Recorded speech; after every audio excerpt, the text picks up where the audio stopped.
So today you're getting a very quick just check-in on how Operation Trying to Like Reading Again is going for me. And the answer is meh. Yeah, this is gonna be a very low edited video. I can't even find my camera, so this is on my phone. So forgive me if it's a little incoherent or rambly, but in essence, I did definitely read some things that I really enjoyed this month. I'd say my highlights were probably One Perfect Couple by Ruth Ware. I gave that 4.5 stars. It is coming out, I think, in June, so it should be coming out this month, and I loved it. It was just what I needed. It was not, I was expecting an isolated close circle mystery, and it's not really that. It's more of like Lord of the Flies thriller on an island. And it definitely is slow burn. It takes a while to get into it, but that actually really worked for me. And I was kind of happy to see that it wasn't, I was kind of worried it was going to be a retreading of One by One, and I don't think it is. So I thought that was actually kind of nice. So it definitely has some plot holes in it, so maybe don't think about it too much, but it just was entertaining. The setup for it is that there's this couple, and the boyfriend is an actor, and he gets cast to go on to this like Love Island type of show, but it's like with existing couples to see if they can survive. And I believe it's in Indonesia. It's like on this island, and a storm comes through and cuts them off, and so it's like kind of survivalist, but also like why were the different people maybe selected to come on? So I really enjoyed that. That was definitely my favorite thing I read. And then the other thing that I read that I really enjoyed was The Brides of High Hill by Nevo. It's just another banger. I love Nevo so much. And I love that series, I guess I should say in particular. It's, I think, officially one of my all-time favorite fantasy series. It's just so... It's so much about storytelling. It's so imaginative. It is consistent story over story in terms of like the world building and themes and kind of like vibe, I guess. So there's like continuity, but we always are getting new characters in every story. I'm obsessed with Almost Brilliant. I really liked her in this particular one. And this one is kind of like a horror fantasy vibe, which I think was a cool angle to take.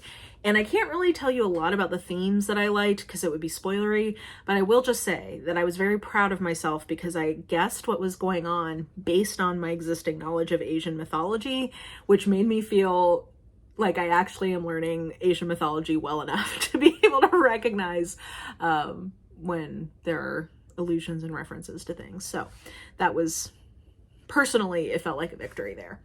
Yeah. I think those are really the only like standouts. I tried to do some palette cleansing reading, which I did enjoy. I read a few Honey Phillips. I tried to read some mystery stuff with mixed success. I did DNF A Talent for Murder. And I'm not going to review that one. I think it ended up being more tied to the previous books than I was expecting. So I just don't think I'm the right reviewer for it. But that comes out in June.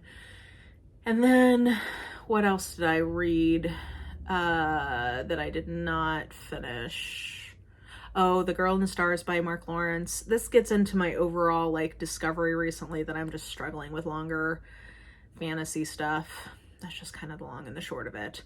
At some point when I'm ready to film again, I will make a video about that. But I guess the only other thing I should tell you about is I did read Not in Love by Ellie Hazelwood, which is her contemporary that's coming out this year. I would say it's my least favorite of her contemporary so far, but it's mostly because of the tropes. It's a sex to love kind of story in a contemporary, and I just don't really tend to like those very much. I don't know, there's just something about this idea of like, oh, we actually have feelings for each other that I just think is not very interesting. I get why some people do like it, but I don't know. I'm more on the end of I'd rather have it be a slow burn, which has been more what her books have tended to be, than a, lust to love sitch. So it just wasn't for me. We did get a male point of view in this one, which I don't think we normally get from her. And I had mixed feelings about that. I liked each of the individual characters, but I'm not sure that I love them together. So yeah, but it does have the signature Allie Hazelwood writing, which I love. So I would say plot wise, it was like a B, but I just love the writing and I like the way she does characters. So I would give it a B plus, which is a 3.5. So if you like that trope more than I do, you probably would like the book more. I would say I gave both of her releases this year 3.5, and I personally definitely preferred Bride, even though I think it was not as good of quality. I just like the tropes and the kind of voice character plot combo in that better. So yeah, anyway, that's the only other arc I think I need to tell you about. Yeah. So I think where we're at is that I'm still trying to get out of this reading slump. I'm kind of like making progress. So like basically what I'm finding is I'll be doing good, and then if I read anything that I'm not enjoying, it like sets me back for a week. So I think that maybe in June, so in June I really wanted to do this Pride theme vlog that I've had planned. So maybe I'll try to do that as a reading vlog. I did film a couple of things in May that theoretically I'll post in June. I did a lot of trying a chapter stuff, so I did document that and kind of some of my findings from it. So I may start to slowly post a little bit more in June, but I think that while I'm in this slump, I can't really commit to that. So we'll see. I will say in May also, my best friend got married, and like being in the wedding, it was at her house. Like there was a lot of like lead up to it, and then like the exhaustion and recovery time from it. So that also possibly was impacting things, and I don't have that in June. So maybe June will be a little bit more successful in terms of me getting back into the groove. I don't know yet though, and I think in general my goal is to probably post a couple of things, but really the main thing I can commit to you is I'll be back at the beginning of July to talk about June reading, and we'll kind of go from there. I also think in general I tend to have less energy for YouTube in the summer.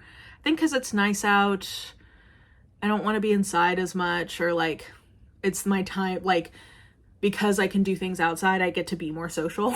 So it's not like my winter autoimmune huddling. So I don't know. Anyway, I'm just purely rambling at this point, so I'll kind of start to wrap it up here.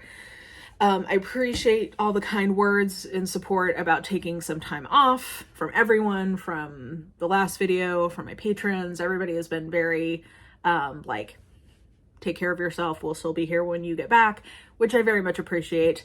I have faith in you. I have less faith in the YouTube algorithm, but we'll see how this goes. But it's what I got to do right now. So I'm leaning into just meeting myself where I'm at, which is the advice I would give to anybody if they're, feeling a little slumpy.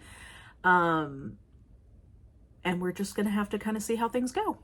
So with all that being said, I'll definitely see you at the beginning of July to talk about June reading. If I get my act together, hopefully you'll get a video or two in the meantime, and we'll all just find out together. So yeah, I think that's it for me. I hope you're having an absolutely lovely day today, and I will just talk to you when I talk to you. Bye!